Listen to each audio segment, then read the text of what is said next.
So we have been talking a lot about TradWife content, and we've been talking about, well, I've been talking about the TradWife to poverty pipeline or the TradWife to single mother pipeline. There are so many things that could go wrong, and this woman was in it. She was in the thick of things. So this article is titled "A Harrowing Memoir That TradWife Fans Need to Read." So this is called "A Well-Trained Wife" by Tia Levings. She's a content creator here on TikTok, and what she brings is so valuable, giving that firsthand experience of things that she has gone through living this life. As you may have clocked by now, it's the year of the trad wife. Hannah Nealman's daily chores on her picturesque ballerina farm, where she lives with her husband and 8 kids in Utah, are routinely broadcast to 9.6 million followers on TikTok. And she was recently the subject of a viral Times of London story. Former model Nara Smith, who cooks for her husband and 3 small kids extremely from scratch. A PB&J starts with baking bread and roasting peanuts before an audience of more than 9 million was just profiled in GQ. SD Williams, nearly 200,000 TikTok followers, watch her get dolled up for her husband before he gets home from work. In May, she was a guest on Dr. Phil. The TradWives online lives are a pleasant parade of floaty dresses and appealingly rustic recipes, accompanied by voiceover monologues about home, simplicity, God, and of course, husbands who protect and provide and lead the household by example. Are the TradWives okay? Wonder some onlookers, while others consume video after video, wistful for a quiet life of butter churning. It's so wild because you see the cosplay, you see the trad wife influencers, but then when actual trad wives or ex trad wives come and tell the story, it erases that cosplay. It erases the veneer that they polish on, because this influencer stuff is not reality. Tia Levings' new memoir argues that some trad wives, especially those whose lifestyles predate the trendy nickname, are not okay. A Well-Trained Wife: My Escape from Christian Patriarchy chronicles Levings' early adulthood in an eventual exodus from the Christian fundamentalist quiverful movement, whose adherents value conservative politics and prolific procreation. Having a large brood of kids is akin to having a quiver full of arrows, so their saying goes. Levings decided to write A Well-Trained Wife in the late 2010s in response to the politically motivated way extreme Christian views were going mainstream. When she recognized that the members of our fundamentalist Christian community wanted to run our country the way they run their homes, she writes, I suddenly realized why it matters so much that I talk about what it's like in those households. I could tell the public what it's really like. But coincidentally, the book arrives at a moment when the trappings of the hyper patriarchal, anti modernity lifestyle hold cultural power too.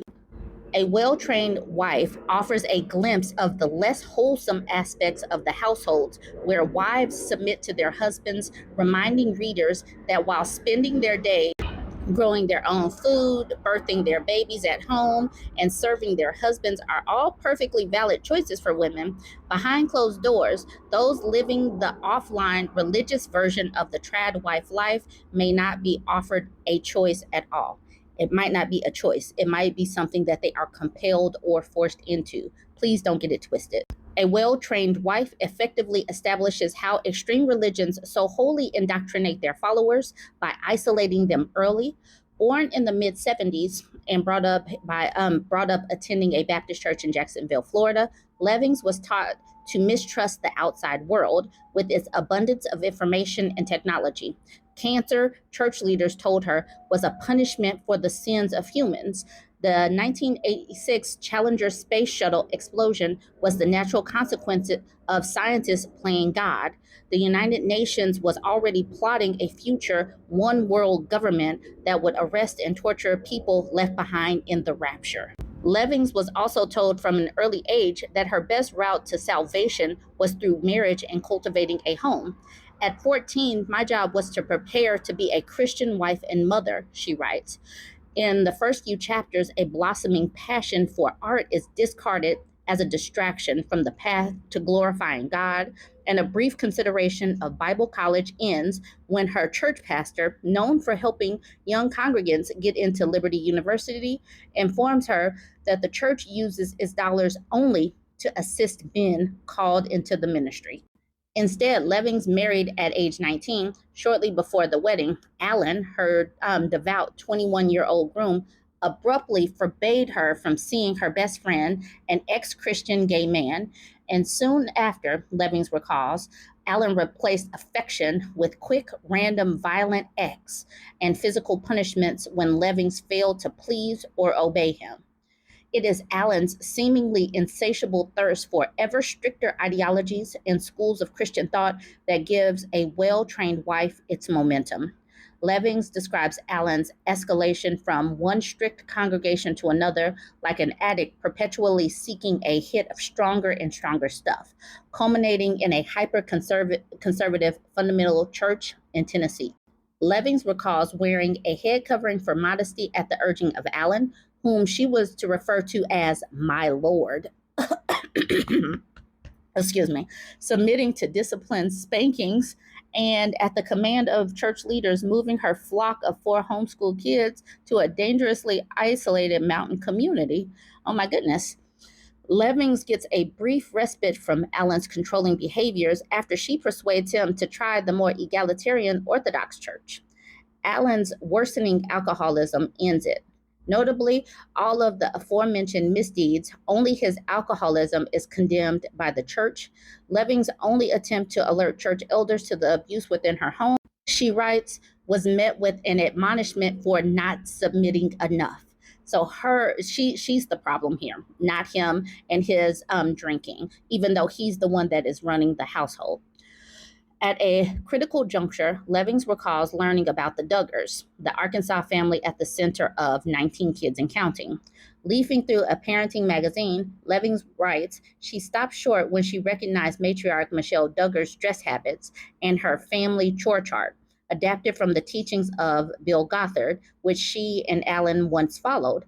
Already feeling faint stirrings of doubt about her community's way of life, Levings was perturbed by the apparently glowing secular response to this quaint small town home life. If Gothard life was going to be featured in the mainstream, what about the secrets we kept?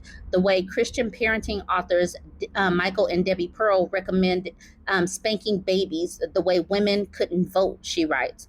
What would happen when the readers of Parents found out women had to obey and that we didn't vaccinate our kids? Though Leving's insights predate mainstream fascination with the TradWife, her sentiments are applicable all the same. From the outside, the homespun trappings of ultra traditional life can seem charming, but the inner workings of any given household might tell a much more frightening story. It bothered me how fundamentalism simply flew under the radar for fans, sucking them into the pretty ideals. Levings writes, what happened to me was neither sweet nor wholesome. Eventually, it dawned on Levings only she could stop her sons from growing up to be like their father. Only she could stop her daughter's adulthood from looking like her own. Over several gripping pages, she recounts her harrowingly narrow escape from the family home with her children. There's genuine suspense in the telling, but it's in the denouement of a well-trained life where Levings fully and elegantly reckons with what trying to live life as a perfect Proverbs 31 woman, a diligent, dutiful, selfless wife and mother who's in the world but not of it, has cost her. Purity culture hadn't prepared me for healthy sexuality. Keeping sweet hadn't equipped me to speak up about abuse. Doctors weren't evil agents of the New World Order. Cutting off gay friends didn't make them straight. When Levings describes ultimately leaving her religion, she compares it not to leaving a bubble, but to bursting a festering blister. It hurt, yes, but it also revealed that the world wasn't what we thought it was. She writes, not at all. And eventually that blister healed. I struggled to trust a phenomenon that repeated itself over and over again. When I had a need, the universe rose to meet it. I wasn't alone out here. The reader's heart breaks, along with Levings, when she realizes the deal she agreed to so early in life, secluding herself to worship God, raise a family, and avoid the supposed wickedness of the secular world, was based on a lie. The world actually, she writes, was beautiful. Yeah, this seems like a must read. Here is the book again, A Well-Trained Wife. And, I talk about this stuff all the time because so many people don't have patience for these women and why they won't leave or why they say the things that they do or some of the beliefs that they spout. They do this because they were trained, they were indoctrinated as young girls. They do that on purpose because our minds are so malleable and programmable when we are children. So it takes a lot to break them out of that bubble. And I talk about this stuff because some people just really don't know how religion has harmed women and girls. And it does harm men as well, but I'm concentrating on women and girls currently. But you guys go ahead, weigh in. What do you think about this article? Don't forget to like, comment, and TradWife content is all the rage. This was posted in Business Insider. Nara Smith, who makes food from scratch on TikTok, says it can take up to 7 hours to film a sandwich video, and her kids eat a much simpler meal in the meantime. Okay, the bullet points on this one. Nara Smith, known for her TikToks making food from scratch, told GQ it can take up to 7 hours to film a video. In the meantime, she'll feed her kids something easier to prepare, like oatmeal. Despite her huge following, critics have slammed her for being a trad wife and glorifying conservative gender roles. This woman is not a trad wife. She is a trad wife influencer. She is cosplaying. She's wearing the clothes and cooking some stuff on video. She is also getting paid. This woman is not a trad wife. She is an influencer. Being a mother isn't easy, especially if you're Nara Smith and making it harder on yourself than it has to be by doing all of this. Okay, so the model and influencer, known for her TikToks of making food from scratch while dressed in stylish designer clothes. Sometimes, okay, so we've already talked about this. It takes 7 hours. She feeds her kids something simple like oatmeal. All right, Smith, who's 22, is married to a fellow model, Lucky Blue Smith, with whom she has 3 children, Slim Easy, 2, and daughters Rumble Honey, 3, and Whimsy Lou, who was born in April. So that's Slim Easy, Rumble Honey, and Whimsy Lou. And she's married to Lucky Blue. The model, who has amassed 9.1 million followers on TikTok, went viral earlier this year when her dreamy recipe videos blew up on the platform. In her videos, Smith is often seen dressed in impeccable outfits from the likes of Chanel and Rodarte, with a full face of makeup and every single strand of hair brushed into place, making things like bubblegum and even cola from scratch. With a low, breathy voiceover and soft music playing, I can't even act like that, soft music playing in the background, Smith's videos romanticize everyday domesticity and show a strikingly different version of motherhood from the average person. And that is very euphemistic, showing a strikingly different version because her version isn't reality. Her version is a production, a production. I'm sure she has people doing her hair and makeup. She has got to have nannies because who in the heck is watching her kids while she is baking bread from scratch and roasting peanuts? Like, what is this life? While her aspirational videos have captivated internet users, she's also amassed her fair share of critics who slam her for being a trad wife and glorifying conservative gender roles. But the thing is, who aspires to do this? Who aspires to take 7 hours to do a whole video? 7 hours is about the amount of time that it takes to go to work. And she is accomplishing a sandwich. She is accomplishing a piece of bubble gum. Like, who aspires to do this? And it's not even that people are slamming her for being a trad wife. Be a trad wife if you want to, but she is an influencer. And most of us moms are not getting dressed up and getting our makeup done impeccably, getting our hair done impeccably, and having nannies and all of that goes in the background of these influencers. So it's like you can do all of that, but just know and understand that this is not motherhood for everybody. This is a production. It's well oiled. It's a machine. This is not what trad wife life is really about. Everything that Nara Smith does in her videos is everything that the patriarchy has taught us to do as women. A fellow TikTok content creator, Jennifer, who goes by the handle Saint Jenny, said in a video that has since amassed over 136,000 views. She is selling you this lifestyle that is not attainable to most women. Others say she is staging her videos, stealing recipe ideas, and claim she has a team of assistants who do the work for her. And she could have a team of assistants. Like, how is it even possible to juggle a 3-year-old, a 2-year-old, and a new baby? Like, just think about that if you're a mother, how you looked after having a newborn. And this woman is what, oh my God, just thinking about poop and throw up and oh my gosh, yeah, this is not reality. What people think online is that they have housekeepers and cleaners and nannies and all of these things, when in reality, it's just me and Lucky wanting a family and sharing our lives online. Okay. She also defends herself against a trad wife narrative, saying she's only making content she enjoys. In no way am I saying this is normal or this is something people have to do in order to be a certain way, whether it's a meal idea or a home cooked meal I've made my toddler or my soothing voice or whatever it is. I just put content out there to inspire people. People can take whatever they want from my content. As for her outfits, it's all because she has a fashion background. And I love dressing up. I love doing my makeup and looking put together. And I love cooking in cool outfits. That just became part of my content that people like seeing. Rumble loves when I throw on a dress. She's like, "You look so pretty, mommy." TradWife content on social media has taken off post pandemic as more and more women struggle to balance work and family life. I don't like it when they say stuff like balance work and family life, because family life is work.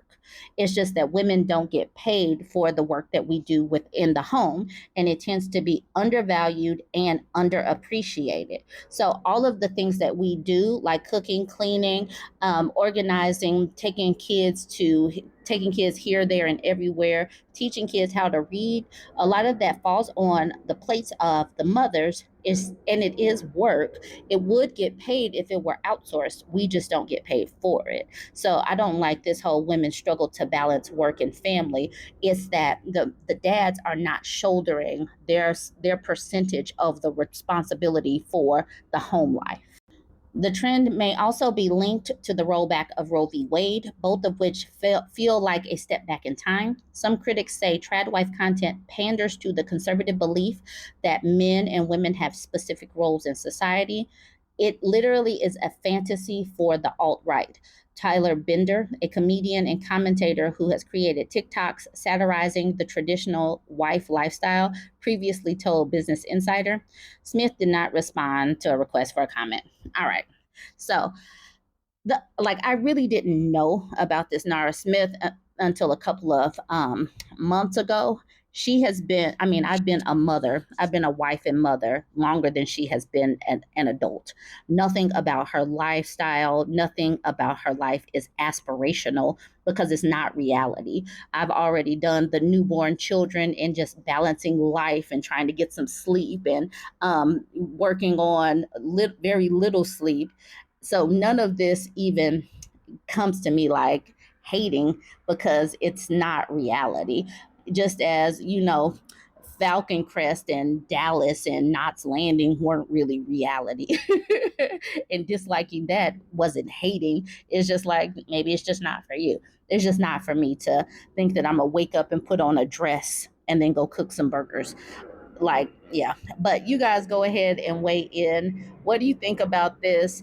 Do you see that this is not reality, that this is just an influencer making money off of content? Go ahead and weigh in. Don't forget to like, comment, and share.